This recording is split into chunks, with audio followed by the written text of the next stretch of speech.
Greetings, everybody, and welcome to episode 26 of the Sickcast, aka the Siblings and Cardboard podcast. I'm your host, Donnie, joined by my buddies slash co-hosts, Noah and Thomas. Whether you're a veteran card gamer or a first-timer just testing the waters, we are all Siblings in Cardboard. Guys, how have things been since the last time we talked? I drove a lot.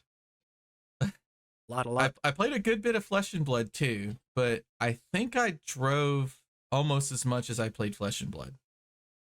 So he's going to carry our RTN experience. Yeah, so the story is, I get a message on like Wednesday night from my friend Brandon, and he's like, "Hey, we're going down to Jacksonville to do a draft." I'm like, "Oh, that sounds kind of fun," because it'll be literally the only draft I have access to. I either have to go down to Jacksonville or I have to go like suffer through drafting against like Josh Lau and Nathan Crawford, one or the other. Eesh. So I was like, okay, I'll go with Brandon, and it gets to the day, and he's like, he accidentally drank too much the night before, and he's hungover, and I'm like, okay, I'll drive. I'm definitely coming. I'll drive. It'll be fine. I drove all the way down there and all the way back. Bubble out, X2. Oh. Yeah, my opponent took it to time, and I don't think I played slow, and I don't think it's hard to know if my opponent played slow because I try to use the time my opponent's using to also think. But as you should. I would say that the thing that irritated me about it the most was I don't recall any low time warning. The judge literally just came up and put his finger on the table and said turn 0. And this was as I resolved an attack, and I'm just like, oh man. And the table we were at, I don't think we had the greatest line of sight to the timer. So it's just really unfortunate. So a draw in my first round, a loss in my second round, and then I went undefeated, but it doesn't matter because that's how Gem does things. Yeah, because a draw is a loss. Well, yeah, those early, especially early too. Yeah, if it's only 6 rounds, if you lose your first 2, you're pretty much guaranteed out unless like there's a bunch of draws, and that's just not going to happen in this limited format. My second deck was 3-0. I had like a disgusting Olympia deck, had anti-up, had the helmet. All 3 of my games, I had an agility and a vigor token every turn, and I never broke my gear on either game. Yeah, it was just, I always threatened agile engagement. I always threatened a wager. Every single turn was a wager with some other pump and a threatened A reaction with go again, throwing both sabers. It was a perfect Olympia deck. Really fun. And then awesome. I drove all the way to the other side of Georgia the very next day after getting home at 3 a.m. and then waking up and go to the Classic Constructed, and I bubbled out of that too. There'll be a video of me misplaying really badly into Evan on Kano, who won the tournament. Well, at least you lost to the winner. The misplay was really bad, but he came back later and we did the math, and the misplay didn't matter. Literally didn't matter. He had exact lethal on the last turn, no matter what I did. Any combination of plays leading up to that basically gave him exact lethal every time. So that made me feel a little better, but not a lot. I still lost. And I lost to a reckless swing. That was my other loss. I had full tempo. I had full tempo. I had everything, man. Except I drew a full red hand and had to keep 3 cards to turn off Blood Debt. So I was only able to block 3 into a claw for 4, which put me to 2. And then I died to a reckless swing on the very next turn. That's brutal. That's a brutal position to be in. But the thing is like I got beat pretty handily by the Kano, but the KO games, I had 2 KO games. I played great. I basically beat them. The one that I lost was just Variant said no to me and said yes to him drawing the reckless swing, and that's just card games. When I lost, when I lost, I immediately like went sour. Like, he threw the reckless swing. I knew he had it, and I was just like, hold on, man. If I say anything right now, I'm not going to be nice. Give me just a second to internalize getting killed by reckless swing. And I'm like, I took a few seconds, took a deep breath, and said, all right, good game. Like, I just needed a moment. I couldn't handle it. I was so emotional because I fought back tooth and nail from a deficit, like, and then he reckless swings me. And I'm like, why couldn't I have the reckless swing? He was at 1. I could have drawn the reckless swing at any time as well, and I would have won. Yeah. But about now you, Noah? you're Did you going to play put a any second RTNs? one. I think I'm going to run a second reckless swing, and it's only going to come in for the KO matchup. I think that's actually fair. I don't think there's anything wrong with that. The matchup comes down that tight consistently, like every time. Throw it in there. I did not play an RTN. I would have went with him if I was going to play the CC RTN, but I was ruining a porch on Sunday. And so no, we were doing construction or some form of construction. Chaos construction. It's something. Okay. But you know what? It's starting to shape up. It's getting there. I do plan obviously to play the one at Level Up. I think it's this weekend. So I will play that RTN. I might drive to another one on Saturday. It's either going to be Dory or Azalea. I don't know if I have enough time to really feel comfortable with Azalea, so I might just lean back on Dory because I still think that Dory is a decent deck into the meta. I don't think by any means either one of those has an easier time. I think maybe Azalea has a slightly easier time, I guess. I don't know. There's still some matchups I just don't want to see as Dory. Like Victor, I don't necessarily want to see against KO. Do you feel good against KO's Dory? Yeah, no, I mean I feel fine against KO. That's 25% of the meta. You're likely to face 2 KOs. KO can't block. So, I mean, I'm fine with KO. KO physically can't block. If he wants to block Dawnblade, which he might not want to, he just can't until he has to try. And then it's, Be good fridge, though. Good fridge. But I think Dory has a decent fridge, too. No, I'm not too worried about KO. I think if you can just stuff out a couple of Blood Rush turns and keep life parity, you should be fine, especially if you're getting counters. No, I agree.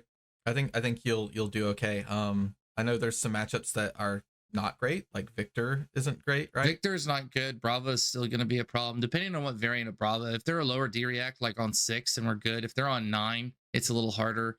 If they're on some crazy, like, red unmovable ad or, like, I don't know what to do. Like, the more D-Reacts a Bravo adds, the more it just goes away from me, the way that you have to play the deck. Otherwise, you're just giving too much away from the other stuff.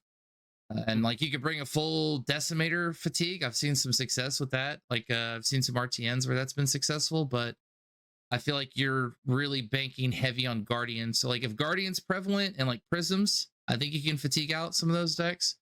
Other than that, I think you're just better off playing Dawnblade and just racking up the counters against these aggressive decks.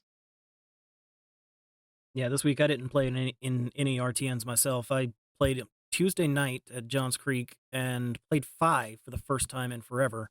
Didn't go so well for me. I also died to Reckless Swing in an embarrassing fashion. I just completely forgot that it existed and punted the game away at that point. I was in Did you have extra control. block on gear or something?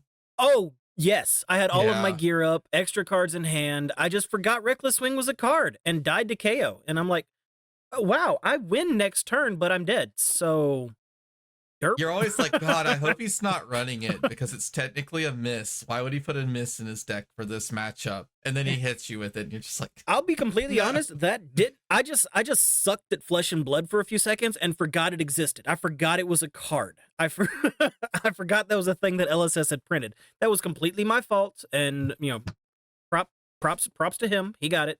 More power to him. The rest of the night, it was fine. I did 5 things for the rest of the night. I think I ended it like 2-2. But as far as the RTN this Saturday, I have no idea what I'm going to be playing. I don't know if I'm going to be playing Katsu. I don't know if it's going to be Katsu or if I'm going to play Uzuri or if I'm going to try to figure out something with Bravo. I am completely lost right now. Oh, Bravo. Man, just go Victor while you're at it. Victor's really good in some of the field, man. I don't have the Victor stuff. I've got Bravo stuff. I don't have Victor stuff. What do you miss? I think the Mask of the Pouncing Lynx Katsu is pretty compelling. That's who I faced in the first round. I faced Cristiano, Seb's little brother. Mm-hmm. And I think he took me from 36 to 14 in one turn. It's pretty good. I couldn't stop it.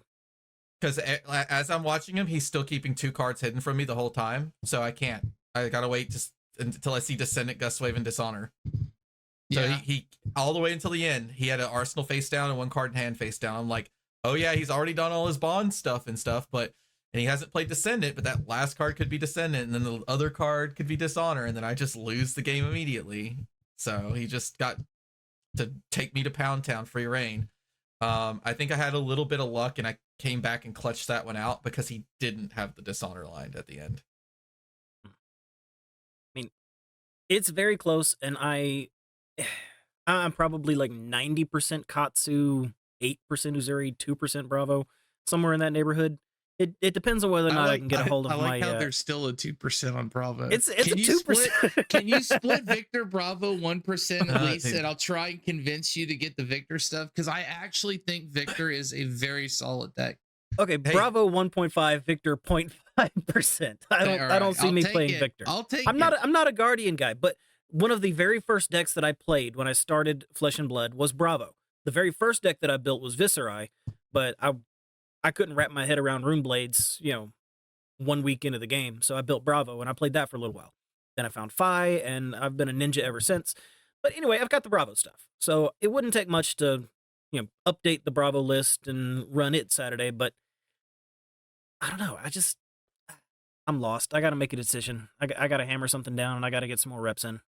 You're telling me. Yeah, if you're gonna do Bravo, you better get those reps in against your slow matchups.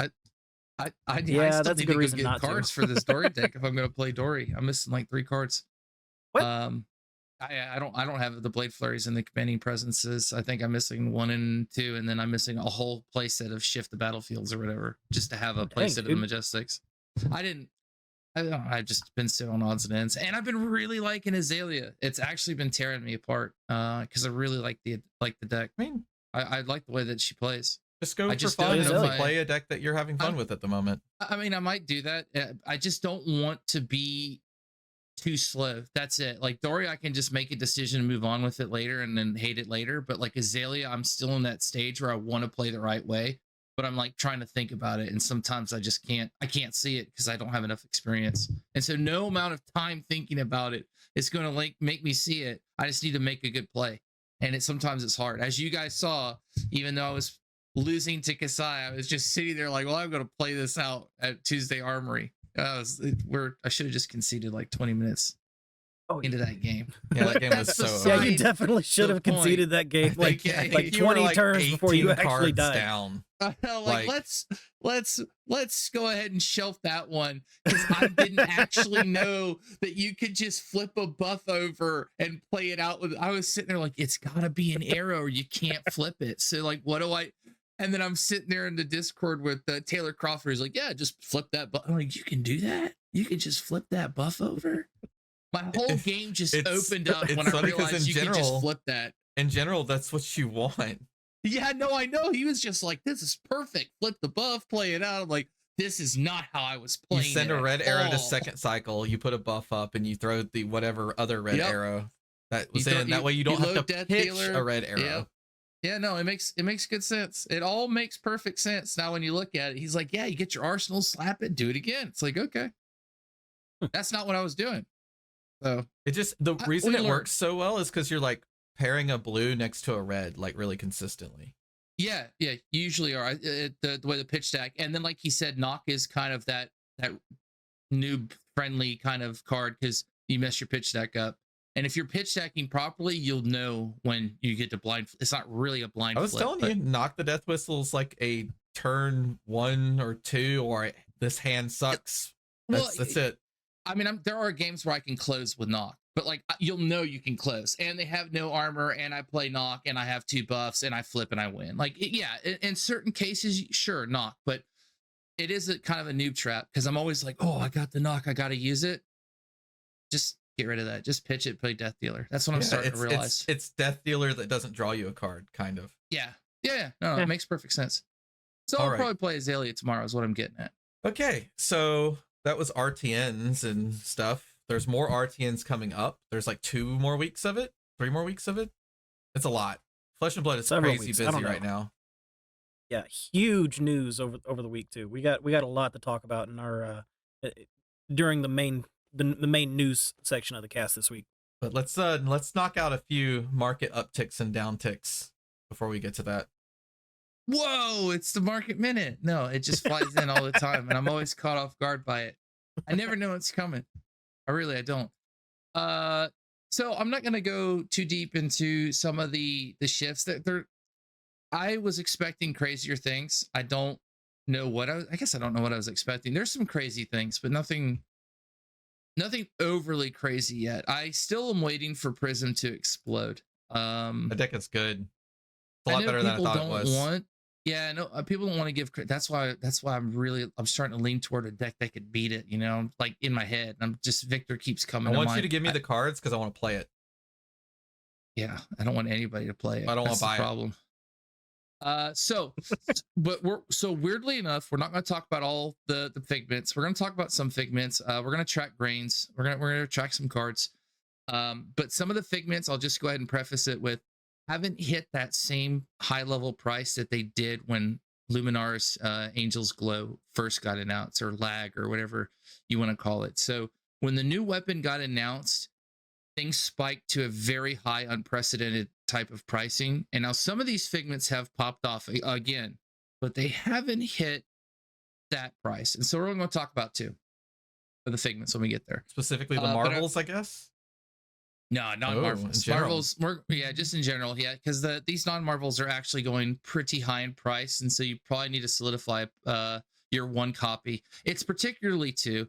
They shouldn't be too unobvious. They're the best two figments, I think. Well, one of them's missing, but the price just isn't that high. Anyway, so Grains of Blitzbill we're going to track. It's one of the best-selling cards right now. It's been slowly creeping up. It unveiled at about 58, 55, somewhere around there. It's steadily at 71 right now, rainbow foil. And this is the chess piece that came out of Heavy Hitters. Whenever a weapon attack you control hits, you may pay 1 if you do create a Vigor token, and it's temper with 2 block. So warrior chess piece. So it's really good. Staple Kasayev's obviously seen success. The card keeps going up. I just want to put it on your radar because it's at $75 right now for rainbow foils. So it's about $20 higher than when it unveiled consistently. And those quote foils have gone up to about 160. None of them has sold at 160 yet. Still around the 120, 130 range, but just letting you guys know that it is trending upward. If Kasai sees more success, I think the card will probably uptick a little bit. It's also just a really good equipment. I think all the warriors in some way can utilize it, maybe not Bolton, but it's very universal. And so I feel like it's a good investment if you're looking to play warrior at all. I think it's just a good chess piece to have. So we'll move on from that, and we'll get into the figments. The first one's Figment of Rebirth. Your basic Majestic, and this is the Archangel of Rebirth or Figment of Rebirth out of Dusk Till Dawn. Legendary, you only get 1. When this enters the arena, you may put a yellow action card from a graveyard on top of your deck. You can pay 2 to flip her, and she becomes Avalon Archangel of Rebirth. When Avalon attacks, you may banish a card from your hero's soul. If you do, put a yellow card from your graveyard on top of your deck, board 4. And so she is... Huh? The evil one. The one that combos. People say that, but that combo, I don't know how many times you've watched that deck play. That combo is like pie in the sky. If it happens, the game was probably already over anyway. I'm not too worried about the ALS loop. It's the 3 Genesis and Angel of Erudition. You should fear the Angel of Erudition. I would. I definitely feel Erudition. Erudition's ridiculous. Because when it attacks, it's drawing those 2 cards. Like, not when it hits, not when you decide exactly. You know, not after breakfast. It's right then. So we're gonna talk about Rebirth. So Rebirth around Valentine's Day, you could have bought your sweetheart a couple of these for, $6 each, $7 each. They're $20 a piece right now. Whoa. So yeah, so if you were looking at those Rebirths and you said, hey, I really want to get into Prism, I don't want the Marvels, I just want the bare basic, you're looking at $20 for your Rebirth. Now you only need 1 though. You only need 1. So don't worry about it. But now we're going to get to the next one that is the most sought after figment, and that's Figment of Protection.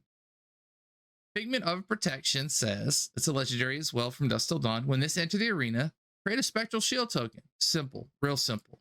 And then it flips. And when Aegis attacks, to Aegis Archangel of Protection is what it flips to.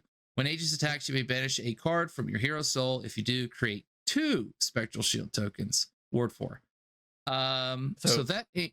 By the way, that's the one that like really kills people. You think it's the one protecting you, but that's the one that lets you lock the game out because you build up this army of Spectral Shields, right? And then you have Merciful Retribution out. So every time you're attacking with the Angel, the Merciful Retributions are zapping people because you banish a card and that counts. And then you put all these Spectral Shield tokens out. And then when they finally do get popped, you just take a whole bunch of damage from all the Merciful Retribution. So it's almost like old Prism. It's just a lot more hoops. When you see someone like pilot it correctly and it pop off, it's really fun to watch. It's just like the craziest board states. Protection also just allows for really good prevention swings too. I mean, you get the one when it comes out, you flip it, you can resolve it, and you get the 4 ward. You can also attack with it. You get 3. I just having that extra armor buffer too allows Prism to literally just say like, okay, you hit me, but so what? I mean, the ward's really good. Breakpoints. They cover breakpoints so well too. So let's go back to Valentine's Day, kind of the same type of thing. You could have bought one of these. They really started going up at Valentine's, so it's a little more unfair with this. But they were $10, $15 back in early February, and then upwards of Valentine's Day is actually when it shot up. It jumped to $30, and it hasn't sat anywhere but there. So it's now a $30 static Majestic. You only need one though. That's still done. You only need one. Okay. Yeah. Does still done. We talked about this. It will spike again when Vincent obviously has her Reign of Terror too. So it's really neat how you see the cards sort of, come from 0 to hero. It's all about playability, man. Game. We've said it so many times on here. It is. We've talked about this. Because all of Vincent's cards are super overrated. Oh yeah. Once that deck gets its solvedness, once it becomes very meta, and it can play around with what's going on right now, which I don't think it's too far off. I think there's a couple of pieces, or maybe it's there, people just haven't seen it, kind of a breadcrumb thing, but I think there's something that will connect everything and go, oh, I really feel like my banished cards are speaking with my in-hand cards, and now I understand. Now I can feel They're just going to give her a good weapon. Those less consistent turns. Like the consistency of turns will be good. Give me a shield. Give me an actual shield. I'd be happy. Because they're like, hey, there's Prism breadcrumbs, and yeah, the breadcrumbs are print a good weapon. Well, yeah, print a good enough weapon, just not over the top. And I think the weapon plus the life total really keeps her honest. Vincent really needs good, an but it errata. can't be that good. Vincent really needs an errata. She needs 2 words added to her text box. May is one of them. Yeah, you may. You may. She would be so much better and so much more fun if you couldn't get into these block death loops. Where you're forced to banish a card from hand. Yep. Yeah. You might as well block with all 4 cards because you're going to just banish this one anyway. Yep. So that kicks us out of that. I only got 2 more things. One is technically Prism related, but we're going to get over to Brava for a second. And that's just a double check on Civic Steps. Now, this card has been on our radar before. This is the boots that come out of Round the Table. Very smart, per usual. And they are Guardian Equipment Lakes. Whenever this defends, create a Quicken token under another hero's control. It doesn't matter. Don't tell me the Quicken matters. It doesn't. It does. And they are temper. It doesn't. It definitely does. If you play it properly when you are giving them the Quicken, it does not matter. That's not always true. Okay, let me give you. I'm going to do a really quick example so I don't side rail it. Blood Rush Bellow, Swing Claw. They go, oh, throw Civic Steps in because they can't use the Quicken token because he's just going to throw Clog in anyway, right? And I go, oh, well, it turns out that I have 2 1-cost 6s in my hand. Now I'm just like 1-cost 6, 1-cost 6. I'm not going to throw the other claw. You just ate a bunch of damage. Thanks for the Quicken token, chump. Hold on. I wouldn't be telling you that blocking on a Blood Rush Bellow is free just because that's when you usually do it because it's free. You either do it on the first claw or the second claw. Free is my opponent has an agility token for next turn already. This is the last attack. I'm gonna give him a Quicken plus the agility. It doesn't matter type deal. That's true. So Brutes and Warriors on Brutes and Warriors, if they have an agility token, the Civic Steps is absolutely free. That's when it gets its correct value. They could just block Anyway. out the next turn and hold the quicken token. It's a little. They could. Yeah, They anyway. could. Either way, the people know how to play this card very well. I just want to keep tabs on it because it is back to where it was, if not slightly higher, on its 3-month high back in the end of November, like December, when it really hit up there. We were talking about it. It's back up to $22, $23 right now for those boots. And that is crazy to me. I'm sorry. Like, you could I have almost to say buy how the round the crazy- table kit for that. You buy around the table for about $49. Somewhere you can get it a little cheaper sometimes. I see it down to $45. I'm I've serious. seen it at 40. I've seen them listed I for thought 40. MSRP was 70. That's when they launched. They were about Don't that. talk about MSRP in I don't think card there's world. a map for those, but Yeah, anyway.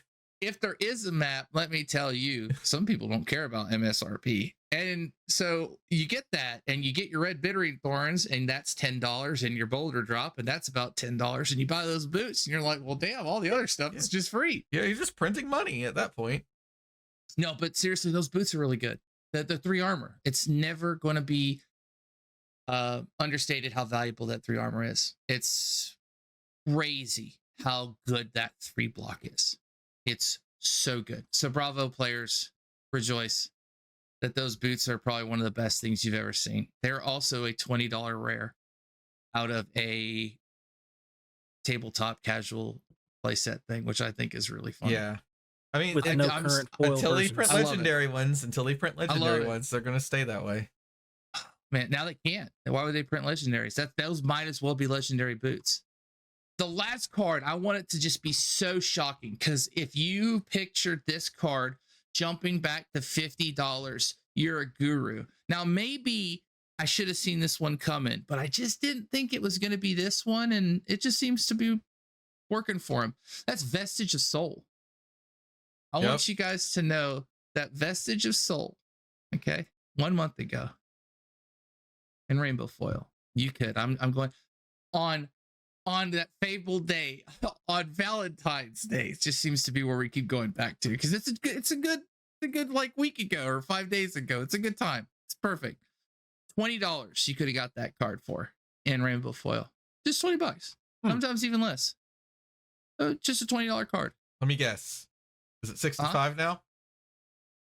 No, it's not that high. It's 55. 55 for your first near mint. You got a couple lightly played at 52 and 54. And then it's going to jump up to 64 after all those are gone. And so it's like, welcome back, Vestige of Soul. Now the cold foil hasn't like really shot through the roof yet, because I don't think first edition Monarch has fully been put back to its first edition status, since there's so much of it feels like floating around. So the cold foil hasn't like shot through the roof, but that rainbow foil jumping up about $40 is pretty good. That's the chess piece used for the slow matchups. Yep. And I would, because I think there's just a lot of Empyreans. Empyrean has gone up. Don't get me wrong. Empyrean was like a $15, $12 card, and it's been about 18, 19. Like, it has actually seen somewhat, but you got to understand there's so many Empyrean Raptures from Dusk Till Dawn box, like so many, trust me, that it just hasn't hit the all-time. I feel like if Prism went and like really hit like a PT, Prism wins PTLA, watch how much those cards go up. Well, I mean, if she seriously. wins PTLA, it would be because Vestige of Soul fixing her bad matchups, not Empyrean Rapture making her good matchups even gooder. But what I'm saying is Empyrean Rapture is still in the deck list, and so if you haven't swapped to Prism, you will swap, and so it will just drive everything up. You need both. You do. You have to play both. And so that was it. That's the last card. It leaves you guys on a cliffhanger that Prism is technically on the rise. It makes me physically ill. I know. I don't want to see it ever when I play Dory. Just play Brute. And I was gonna say I'm just gonna play Victor or something that beats it. I refuse. Victor does not beat it, dude. No, is it Bravo? Dude, I don't know. Is it Bravo? Okay. I thought one of the Guardians beats it. No, a correct Prism pilot. If the Guardian can't aggro her down, if the Guardian tries to play slow, they lose. It is disgusting. I did not understand how the combo works, but I watched some last night, and if the Guardian tries to go Huda, I've got all these like poppers, it doesn't work. It just doesn't work. Eventually, the 2 Arclight Sentinels get down and the 3 Genesis get down, and you You watch the Prism's deck kind of like disappears. She drops down to like 20 cards instantly, but she's got like 12 spectral shields, 3 angels up that you can't kill, all 3 Genesis, and 2 to 3 merciful retributions, and it's just like you literally can't attack me or you die to merciful retribution. All right. Well, I mean, I watched a game where the victor got her down to 2, and for the next, I think 12 turns couldn't kill her. He was at 36 and died. Actually, I think he just conceded when he was at like 20 health. He couldn't get through the wall. Dang. all right, She has no armor either. Somebody tell me what the number 1 deck is that's going to beat Prism. I think it's Dromai, actually. That's what it is. I will become a Dromai's Dromai. pretty good. Dromai is a player. weird matchup. I was watching it. It's not as one-sided as I thought. I think Dromai is favored, but I think That's Brutes really beat up on Prism because of the scab skin leathers. Side me up. I've got my Marvel Dragons ready to go. So I'll Vincent. Vincent is an auto loss.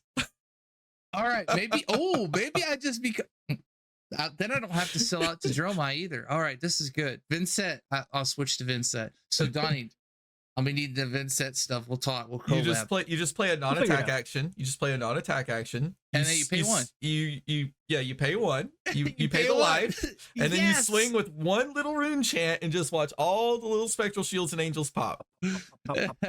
That's right. I forgot about the pay 1 clause. All right, Vincent, it is.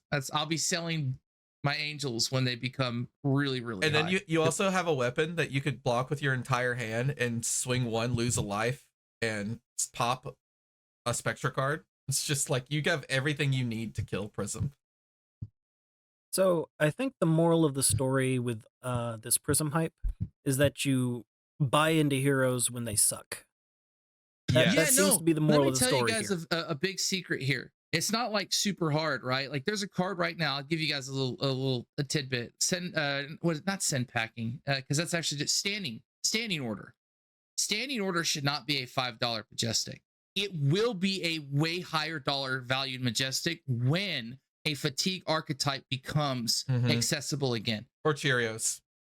So, or some kind of a Cheerios with access to an on-demand go again to make that card really good, or whatever. Some kind of a hand that wants to block. I even think Arachne's going to use it if he becomes mainstream. That's fine. I'm going to buy them when they become below $5.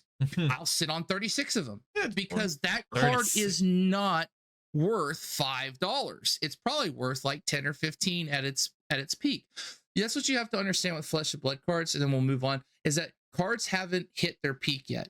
So Marvel Betsy's, all these cards that are out of play, all these Tales of Aria cards that have fallen, they're gone. They're in their valley zone right now. They need to get to their peak. So you buy on their valley and you save for the peak. And then you can take your stuff and say, I don't really like this hero at its peak. Sell it. Go to a hero that's on its valley, or like, in the middle, on the plains or whatever. I guess you may not win games, but you'll make money. Yeah, but you'll make money while experiencing new heroes. So what's the class right now that would be probably the smart thing to buy into for the long term? Anything that is in Tales of Aria. So anything ice related, Runeblade related, anything. Oh, I 100% agree. Runeblade, buying Runeblade would be pretty good. That's my thing, is Runeblade. I'm literally trying to save money, and so I try and keep myself off of eBay right now. I have not bought a single thing off of eBay in over like a month, which is crazy for me. I still go buy packs at the local. I know that's crazy, but like I'm trying so hard to like. Is there an Alcoholics Anonymous for eBay? Yes, there is. I've got like my support group, like, you're almost paying it off, don't do it. And so like, no, so I've really been trying to I've got all my money set aside for LA already. Like I've been saving, like I've literally put aside money to have a good time and not even think about it because it's all accounted for. So I've been like doing this really well. And so trust me, I want to buy every Swarming Gloomveil, every Revel. I mean, I would be eating, my whole room will be Everfest and Tales of Aria when I am done paying this off and I start, I mean, doing Everfest isn't cheap. Everfest cards are gas. Everfest right now, though, box and case wise, is very low. I don't like to say it. Like it's weird. Buy that, dude. Listen to me. Buy that shit. Buy Everfest. Revel and Runeblade. Swarming Gloomveil. Buy so many good cards. Hold it. Everfest Majestics, man. Okay, Stacks will keep Okay. saying it. Everfest Majestics. I'm telling you, All right. it's crazy how much those cards are going to go up. So yeah, that's the market news. Peaks and valleys. Yeah, peaks and valleys. I love it. So speaking Playable and of peaks and valleys, there was a large change to the elo system. Peaks and Oh my valleys. And goodness. if you had a peak in Classic Constructed, but a valley in Limited, your elo went down a lot. Like This Oh, I metaphor got is hurt. good. got hurt mine by went that down. Mine went down only like 5 to 10 points, but that's I because did like check. I actually had a really high, not really high for how long I've been playing, a fairly high Classic Constructed Evo, and I only had just below 1500 on Limited, but I think I have like maybe 3 limited games in the ranking. And the way that they're doing the new elo system is that they've just put them together and it's retroactive. You play against a player, it takes their elo or whatever equation they're doing with the K factor of the event, and it changes your elo. Some people got really punished by this because they are weak drafters, but they just got in with their Classic Constructed elo all the time. Now they got to really shore up those drafting skills. And then you had people who had pretty good elos all around on both, and they actually went up a little bit.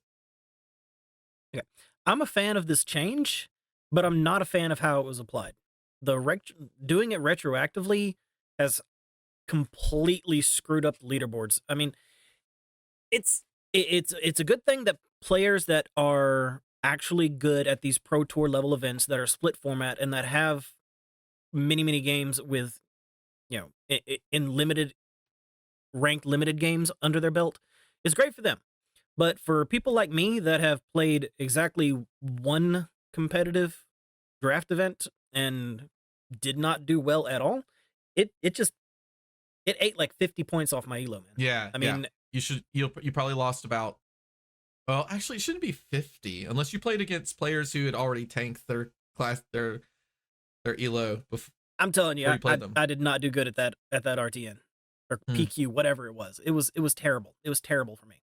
But anyway, I know I'm not the only one. I saw one player that was like top 50 drop down to mid 300s because of elo. I mean, it's been a slaughter fest out there. It's not been good. I don't think it's great that it's retroactive, but you had to do it at some point. Maybe they could have said, hey, this is how it's going to work, and this is when the exact date it's going to go into place. But does that help? I think they have to rip the Band-Aid off at some point. And the only other way to do it is to set everyone back to 1500. And I think people would hate that more. Oh yeah, for sure. That would have been a mistake. I mean, this was not a popular decision, but LSS is not afraid of making unpopular decisions for the good of the game. And more power to them. The only way that's a good thing for all of us. The only way I could see of doing it was just saying, we just got rid of draft elo period, and now all games, including limited, go into it going forward. But then the people who were strong drafters who didn't do well in Classic Constructed would say, why didn't I get my elo bump? Yeah, I feel like this is That's just fair. the way they like it, and this is the whole Lexi thing again. You know what I mean? There's no going to be one clear winner. I'm just saying, like, people wanted her banned, people didn't want her banned, whatever, right? Like, I feel like it is the way that they chose to do it. I think there are pros and cons against it, like with everything else. But I think we got to move forward with it, right? So now it matters. So those who are taking this into a competitive sphere need to be very well prepared to play both the limited and the CC portion at a high competitive level, because it matters. And this should hopefully keep players from, I mean, I guess it has slightly had an adverse because their judges are like, oh, well, this is the first time I've ever had an RTN where people were considering dropping to save their, like, let's be real here.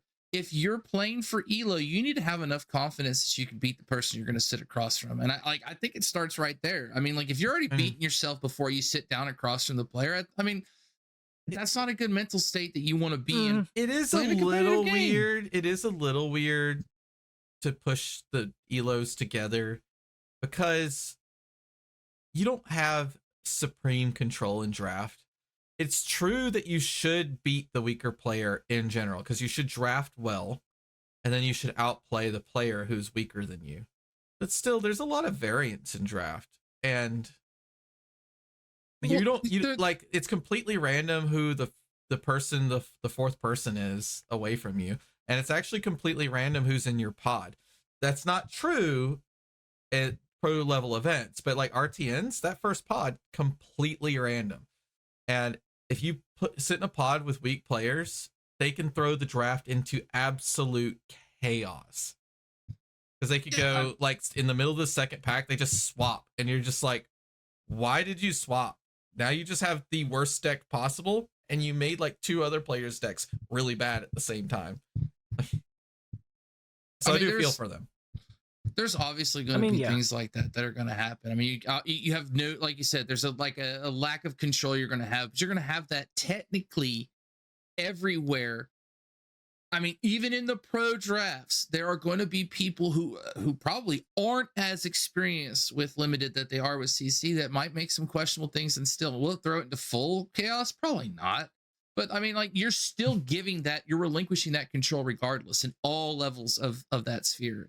Like, that's the nature of drafting. And so I think your core deck building has to be, really strong. Like, you have to have, you want to know it's what, a variance you thing. want to know what's also even more chaotic? This deathmatch thing where the most winning hero has a command and conquer made with them, and then the people who won competitive or higher level events get a copy of it, because there were 5 KOs in the final pod of the RTN down in Jacksonville.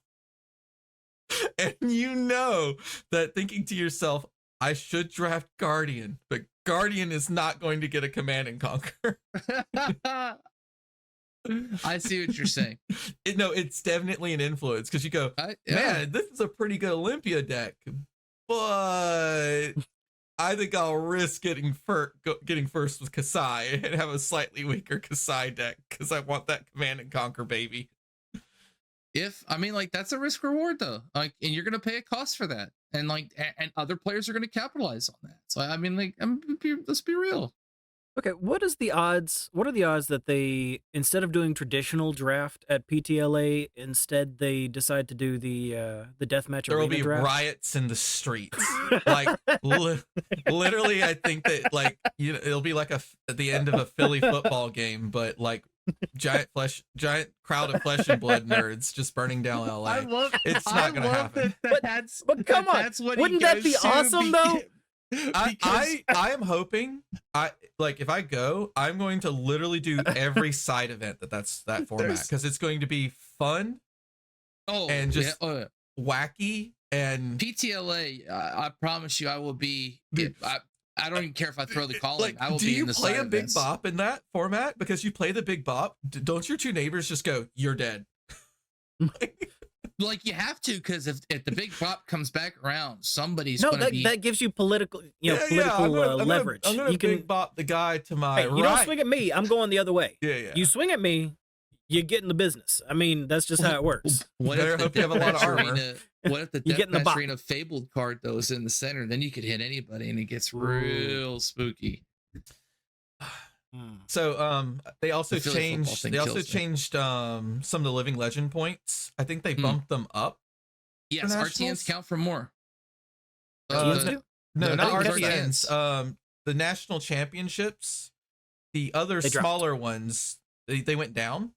Oh yeah, they were 100 each, right?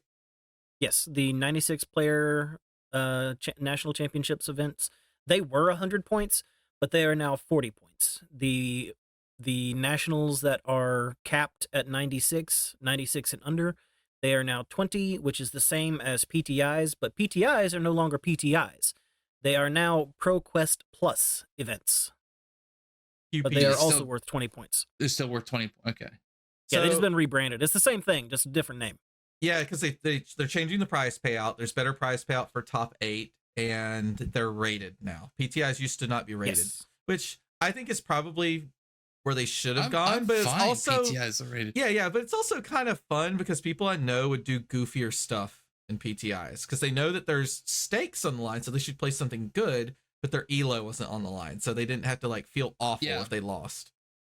Yeah, no, I want PTIs to hurt. So I want it to hurt me too. it's interesting they starting to think you're just a masochist, dude. They dropped the points on the LL system for Nats. Did they keep them high just to send Lexi home? Yes, That's entirely possible. I'm gonna go out on a limb and say yes. They needed those. I think everything was accelerated for Lexi for a little while. Yeah. Didn't Dromai buzz through a whole bunch of living legend points in the Nats season 2? Well, that's why they have to scale her back, because apparently Dromai wasn't going to go out like they thought. So now they got to give Dromai a couple more cards and milk that for a little bit. Dromai needs at least a few months. I'm sorry. I know there are some Dromai players out there that are like, please. And look, I'm for you. I want that hero gone. So everyone's like, she's so toxic. She's so toxic to the meta. Oh, board state. And then she just disappears. And she doesn't bother me.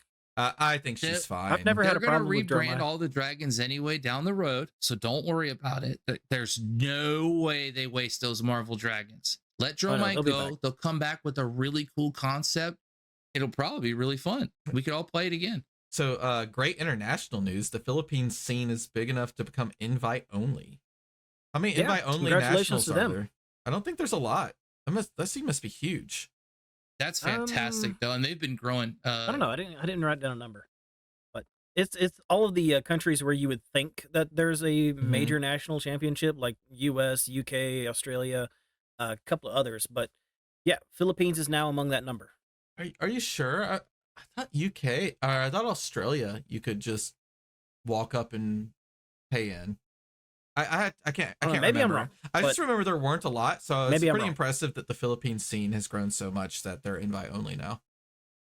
And I believe Flesh and Blood has branched over and launched in South Korea, or will be launching in South Korea, if I remember correctly. I remember seeing it on Twitter. I didn't know about that. And then that's cool.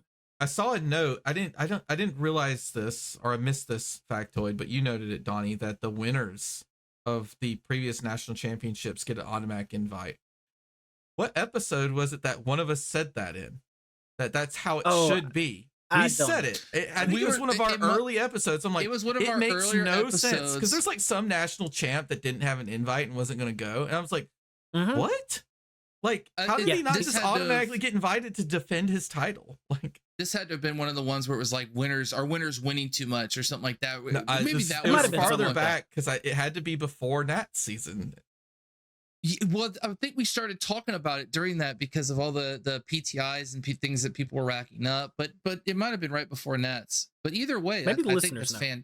I think that's fantastic, and that's the way it should be. Of course, like anybody that's followed the podcast and champion, put it in the comments. Yeah, you want your national champion to show back up and defend their title if they want to. Absolutely, the former national champions should be invited back without having to fight for their title. I mean, they're welcome to go and play in RTNs and stuff to try to farm the gold foils, because the invites they don't pass down at the tournament, but that does open up more ELO based invites. So there will be the same number of invites sent out. It just won't be through RTNs. So yeah, just go have fun. Go play. I mean, I'll go a bit farther and say that in invite only Nats, the top 8 should all get a Nat invite automatically. I could see that. Just do it. You want those people to come back. Whoever qualifies for Worlds should be invited back to the national championship. If you qualify for Worlds through your national championship, you should be invited back to play in the next national championship. Yeah. But there's probably some portion where, like they keep like a percentage for, invite, right? And then like open. You have to like. Well, they have they have a strict way they do it. It used to be experience and ELO and then PTI. Now it's just ELO and PTI. And then this is the one new way to get it. If you were a previous winner, you get it as well. The last thing that got announced, and I don't think they've announced very many details about this, but there's going to be a team cup in the next Worlds. So speaking of national championships and national teams, that's going to be really cool. I'm hoping it follows that format, like the Hearthstone format. So Hearthstone does this thing where you choose 5 decks and you ban one and you have to win with each deck. I hope it's something similar like that, maybe with no ban, but like the 5 players have to be on 5 different decks. And I don't know how you would make sure that the pairings are fair, But the way you usually do it is if you play until you win, and then I think you're out in left field, buddy. The way I'm reading this is that it's going to be the same World Championships, the same tournament, but the countries are going to be tallied together as part of a team. Like all the guys from Hong Kong would have won last year because they collectively placed the highest. So it's just going to be a tracked win-loss record of the team that they started the event on. That's what I'm thinking. Oh, that's my assumption. Really? No, I would like to see. I'd like to see USA bring home 2 different trophies. But the thing is, bring home the World Champion and the Team Cup. Yes, you can already do that. You can just like go into Paint and draw a gold star and send it to the collective group of people that had the best win-loss record. Like that's not anything new. But variance can happen for an individual. An individual can get lucky and win a tournament. A team, a collective team, represents their country more effectively than a single person. That is interesting because it could be like the person who got 4th and the person who lost in the first round, top 8, and then you have like 2 or 3 others that got into top 30, 32, and that's the team that wins. Because you could see that happening, right? Because maybe the person who won the game, he was like the only person of his team who actually did well. Yeah, like how many of the top 32 were the Hong Kong guys last year? I mean, dude, it was a lot. There was a lot of. They absolutely. We're talking about Team Blue Pitch, right? Team Blue. Team Blue Pitch covered that spread very well. Talk about a powerhouse team. Man, I would love to play against those players. They have some good players, solid. But the Wolfpack also is likely to take it too. But there's got to be a limit, right? There's got to be a limit to how big your team is. I wonder if they're going to put some limits because the Wolfpack team is enormous, right? There's a lot of players in that team. Probably going to be just based on nationals. That's my guess. Like, I don't know. Wait, are you thinking about we're gonna have to get more based on nationality? Or like your country of origin. It's going to be based on your country of origin. That's my thing. We got to get more details for this. Yeah, okay. This is exciting, and this is all speculation. People. It's all speculation. Don't take this to the bank. This is all speculation. I'm hoping it's a different format entirely. I want the 5v5 like Thomas is talking about. Those Hearthstone games are really entertaining. They're really cool because you get matchups you wouldn't normally see because of the way it forces matchups to go, and it's fair because the way you do it is you play until you win. Once you win, you're out. You can't play your deck anymore, and then the next person has to play until they win. And the first person to get 3 wins, or the first when they beat all of the opponent's decks, the game's over. I'm pretty sure is how it works. It's neat. It's neat. You don't just get to snowball with the same deck over and over again. Like it's cool. I don't know. I think also you do things like you sack a matchup, right? You go, okay, we're going to throw this deck. It could win, but unfortunately, it's probably going to lose. We'll sack a matchup here, let the person win, and then get absolutely trounced in the second round, kind of thing. There's some cool stuff. Yeah, that could be cool. Okay. Well, was there any other news? That's like a lot. There was one more thing that popped up right before we started recording. LSS actually gave us the hero breakdowns on who all had won RTNs over the weekend. And 17 different heroes have walked away with LL points over the weekend from RTNs. I know, but the graphic gave me flashbacks. Different heroes. Because it's Kano. Oh, man. Yeah, but I mean that's an incredible number. Yeah. I mean, there's what, 26 heroes, 28 heroes in the game right now, and 17 of them scored LL points. I think KO was overwhelmingly the successful hero along with KO and Kano, right? But I think a lot of heroes did well. KO produces KO had unfair damage. A lot of extra points from the Battle Hardened that Yuki won, but okay, that's where a lot of the points. So the thing is also the Kasais and KOs, you got to remember that like they're representing sometimes more than 30% of the field between Kasai and KO because they're new, they're actually good, and these players who've been playing them a lot have probably solved them, and the players they're playing against haven't necessarily solved them. And so they have this like new hero advantage, and there's a lot of them, so they're likely to win, right? So I think that's why we're seeing this like juicing of LL points for these brand new heroes, which we haven't seen since I even started playing, right? New heroes usually new heroes consistently come out and don't. But we already knew that these new heroes were a little different. We knew that this meta was going to be a little different. These heroes' numbers are great. Their value is great. I mean, like that's where it lies. They are heavy hitters. We talked about this. I guess we should just specify Kasai, KO, and Victor are great. The other heroes will probably need some support to help them along. Olympia, don't worry, Olympia's coming. I'm telling you, go look at the interview. And Betsy. Betsy definitely needs some support. They've literally said Olympia will be broken by the next set or two. I promise. Gold is the payoff. Gold is the payoff. But anybody that's planning on playing in RTNs for the rest of the season, bring your AB. Don't sleep on Kano. Kano won the most LL points from the weekend. Kano walked away with 48 points because people aren't respecting him. It's time to respect Kano again. Respect him. We got to put the wizard in his place. Put the wizard in his place. And I'm bringing Jubil. Don't catch me slipping. I don't know if 4AB is always the correct respect. Oasis Respite definitely is. That's a good card. 4AB and Jubil. That's never happened to me. Like, it keeps you from getting low, but it doesn't necessarily keep you from dying to combo, because you have to actually pitch some cards and attack him eventually. Yeah. Or when you draw your all red hand and he smells the blood in the water and comes in for you. However, Oasis Respite, it's a good card. Bottom line, show the wizard respect. Get into Arsenal. Kano has no way to get your Oasis Respite out of Arsenal. So if you apply enough pressure and don't let him get to his pitch stack, the Oasis Respite will make you win the game. Yeah, just sit it in there. I mean, if you're a deck that can afford to, just sit it in there. Yep. I respect wizards. I still got. I will be this Saturday.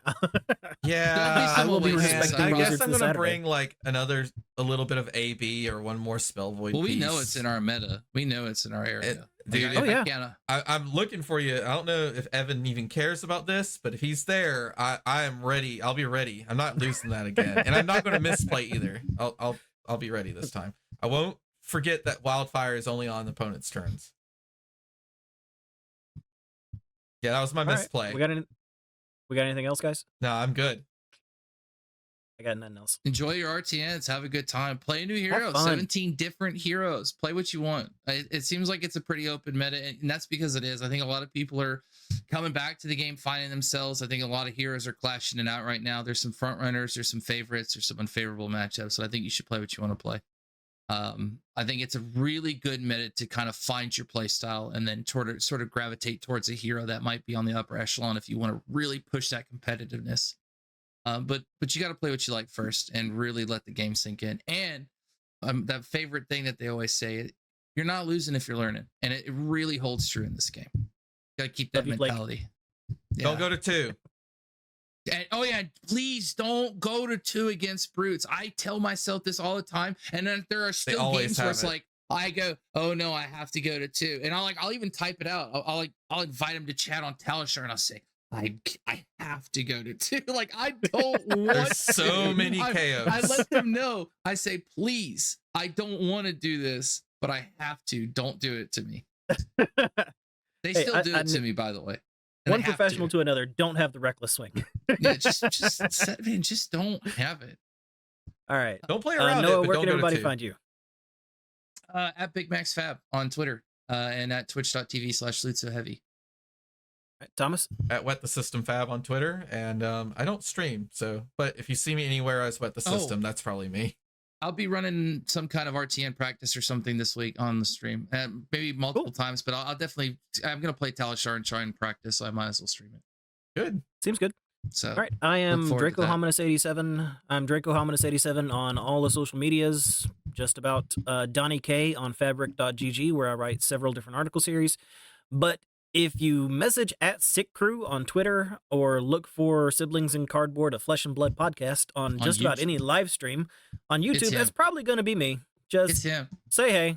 Even if he's saying all sorts of crazy stuff, it's still him. If I'm saying something way out in left field about Katsu or Uzuri, just don't pay no attention. Don't pay no attention. All right, so thanks for joining us, everybody. We hope you enjoyed catching up with us this week, and if you did, subscribe or follow depending on where you found us.